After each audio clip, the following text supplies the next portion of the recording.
इस कक्षा में अब हम लोग वर्णों के उच्चारण स्थान के विषय में जानकारी प्राप्त करेंगे। तो आइए लिखेंगे वर्णों के उच्चारण स्थान।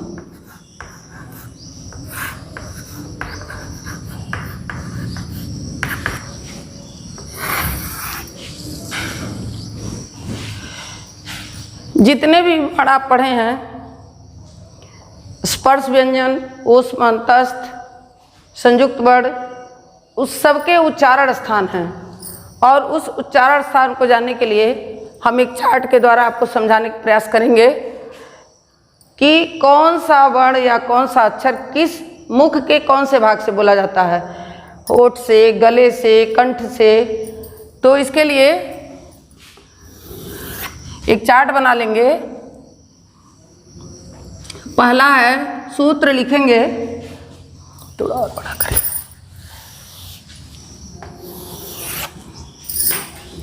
यहाँ लिखेंगे सूत्र, यहाँ लिखेंगे उच्चारण स्थान।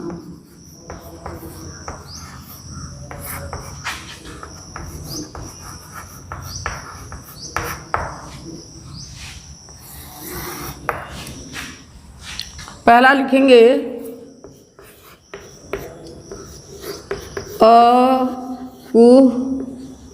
अकुह विसर्जनीया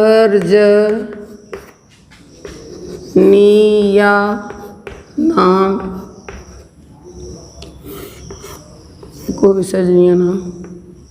अभी भी पतला हो गया।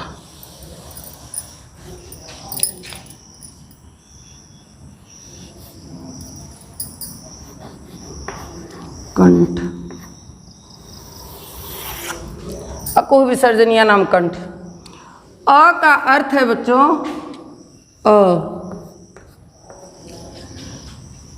कु का अर्थ होता है क वर्ग।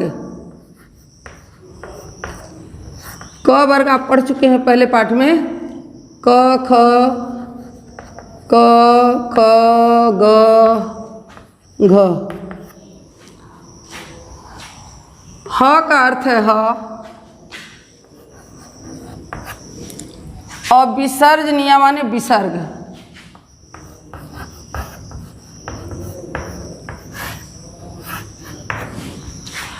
बहुत आसान हो गया।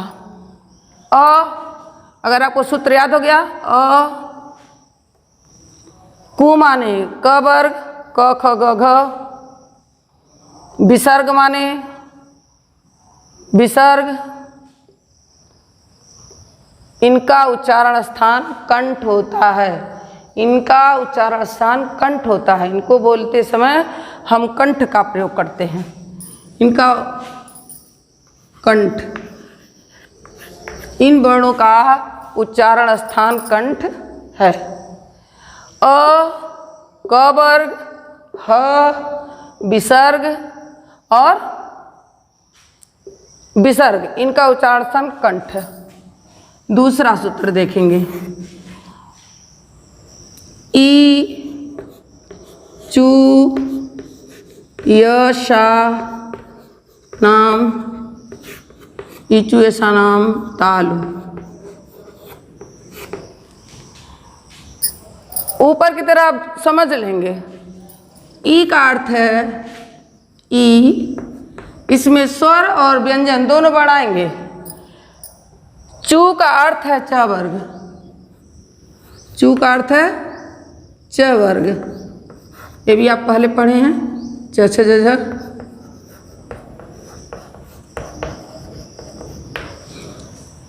या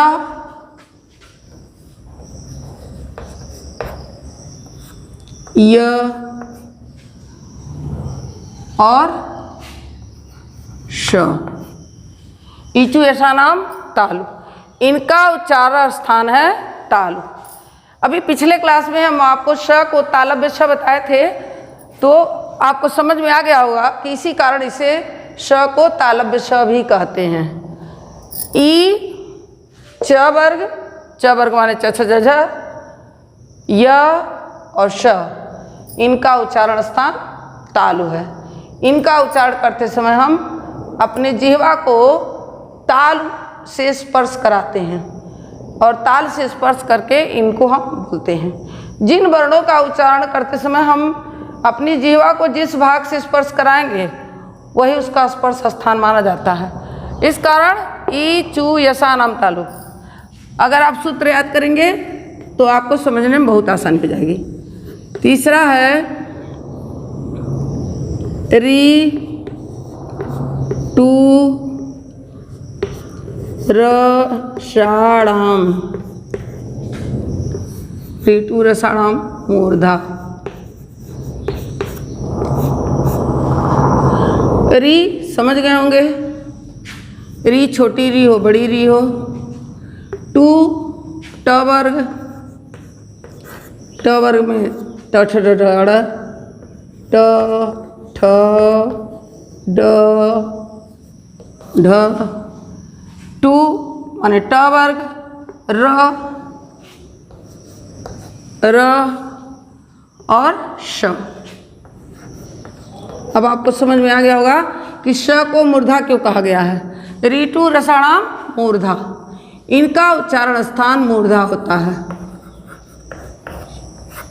यह गले के ऊपरी भाग से बोले जाते हैं।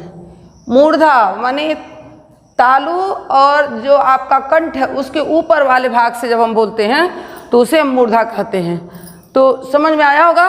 री ट वर्ग ट ठ ड ढ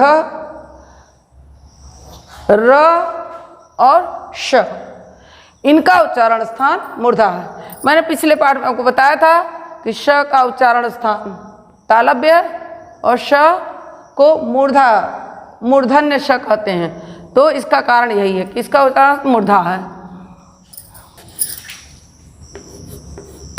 यह है ना ऊ पद्म नीयानाम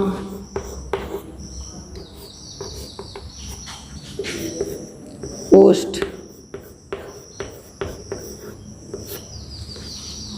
ऊ माने ऊ, छोटा ऊ बड़ा ऊ दोनों। पू प वर्ग,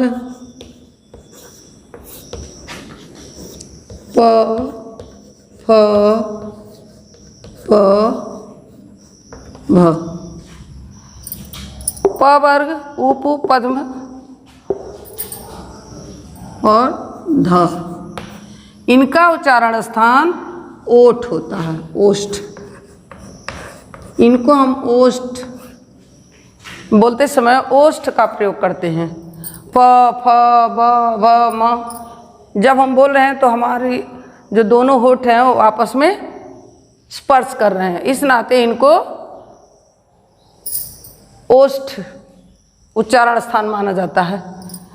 ऊ समझ गए होंगे, पू प वर्ग, ध इनका उच्चारण स्थान ओठ होता है। और पांचवा है री तू ल सा नाम दंत।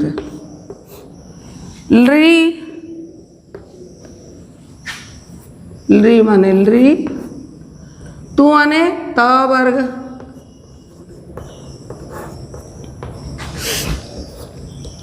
त थ द ध। ऋतु लसानाम दंत। और ये जिसको आप छोटा सा मानते हैं इसको क्या कहते हैं, दंत। इनका उच्चारण स्थान दंत माना जाता है। इनका उच्चारण करते समय हम दांत का प्रयोग करते हैं। त थ द, हमारी जो जिह्वा है दांत का स्पर्श करते हुए इन वर्णों का उच्चारण करती है, इस नाते इनका उच्चारण स्थान हम दंत मानते हैं। ली का, त वर्ग का और स का, ये दंत माने जाते हैं। पिछले पाठ में मैंने बताया था इसको तालव्य श मूर्धन्य श और दंत श। आपको समझ में आ गया होगा, उच्चारण के आधार पर इनके नाम रखे गए हैं।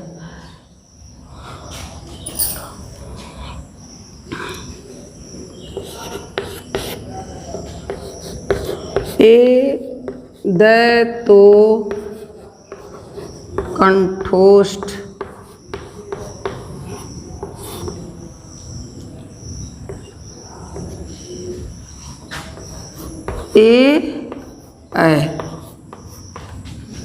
एक कंठ ओष्ठ दोनों की सहायता से बोले जाते हैं।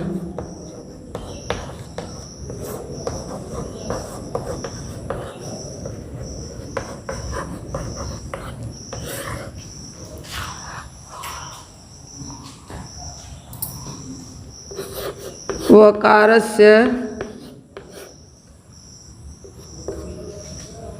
दंतोष्ठ,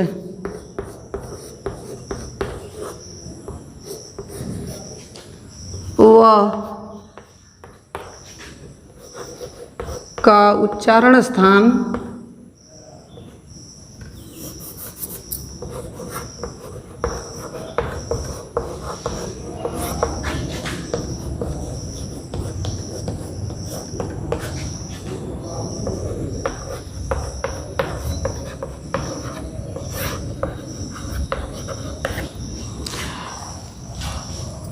आपको समझ में आ गया होगा।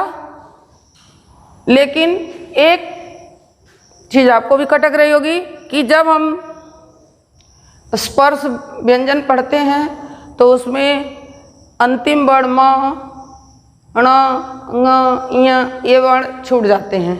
तो ये जो पांचों वर्ण हैं, यम गणनम जिसको कहेंगे, ञ, म, ङ, ण, न,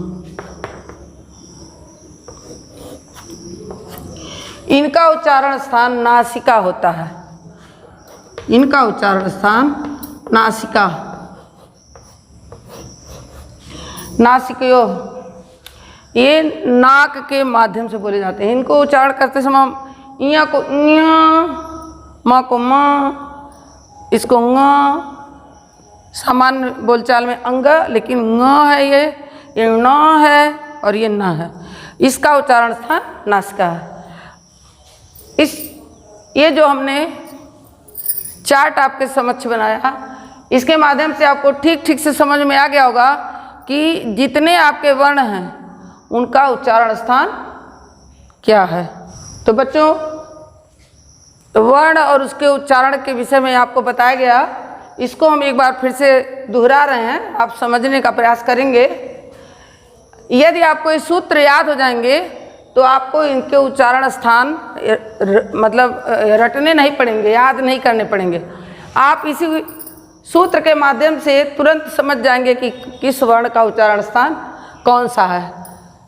पहला आप समझ गए होंगे, अकुह विसर्जनीय नाम कंठ। अकुह विसर्जनीय नाम कंठ। अ क वर्ग, क वर्ग में आप जानते हैं क ख ग घ ङ आता है, लेकिन ङ को हमने नीचे निकाल के आपको दिखा दिया कि जो अंतिम वर्ण होता है वो अनुनासिक वर्ण होता है। तो क ख ग ह और विसर्ग ये हमारे कंठ से बोले जाते हैं। दूसरा हमने आपको बताया ईचू यशानाम तालु। ईचू यशानाम तालु, ई चाहे छोटी हो बड़ी हो, ह्रस्व हो दीर्घ हो, दोनों का उच्चारण स्थान तालु है।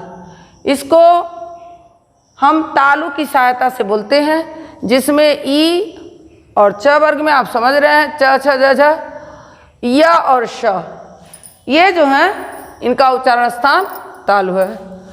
रीटू रसाणाम मूर्धा, री ट वर्ग ट ठ ढ इसमें आ गया, र और श, ये जो वर्ण हैं इनका उच्चारण स्थान मूर्धा होता है। मूर्धा मैंने आपको बताया कि तालु के ऊपर का जो भाग होता है जहाँ से नासिका जुड़ी होती है उसके ऊपर के भाग को से जब उच्चारण करते हैं तब उसको मूर्धा कहा जाता है।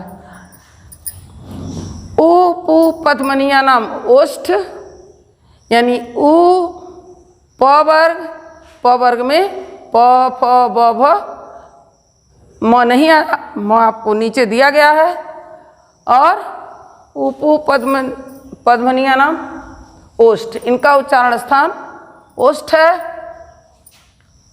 पांचवा सूत्र है लृ तु लसा नाम दंत, यानी लृ त वर्ग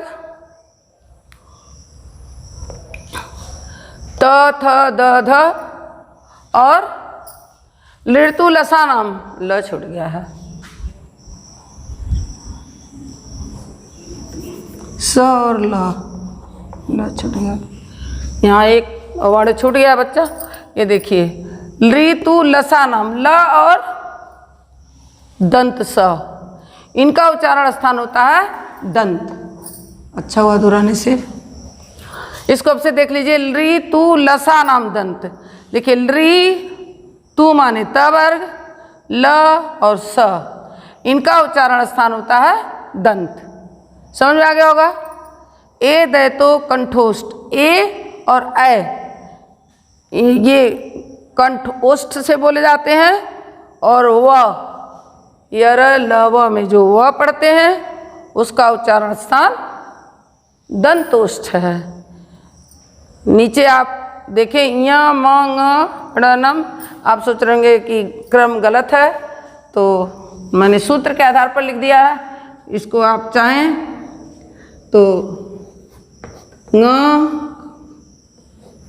म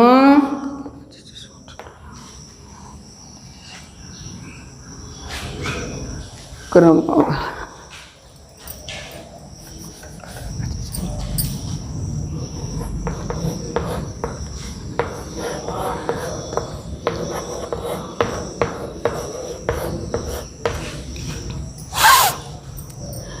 ये हमने सूत्र के आधार पर यमगणनम लिख दिया था, तो हो सकता है समझने में आपकी दिक्कत हो, इस नाते मैंने क्रम में लिख दिया। क का अंतिम वर्ण ङ, च का अंतिम वर्ण ञ, ट का अंतिम वर्ण टठना, त का टठना और प का म, यानी ये जो पांचों वर्ण हैं इनका उच्चारण स्थान नासिका है, ये नाक से बोले जाते हैं। इनके उच्चारण स्थान में हमको बहुत सावधानी बरतनी चाहिए, क्योंकि उच्चारण में गलती होने से अर्थ में भी गलती हो जाती है। अगर हम उच्चारण शुद्ध करेंगे तो हमारा अर्थ भी सही निकलेगा। तो आज का क्लास यहीं समाप्त होता है बच्चों। अगले क्लास में हम फिर एक नए उसके साथ मिलेंगे। तब तक के लिए नमस्कार।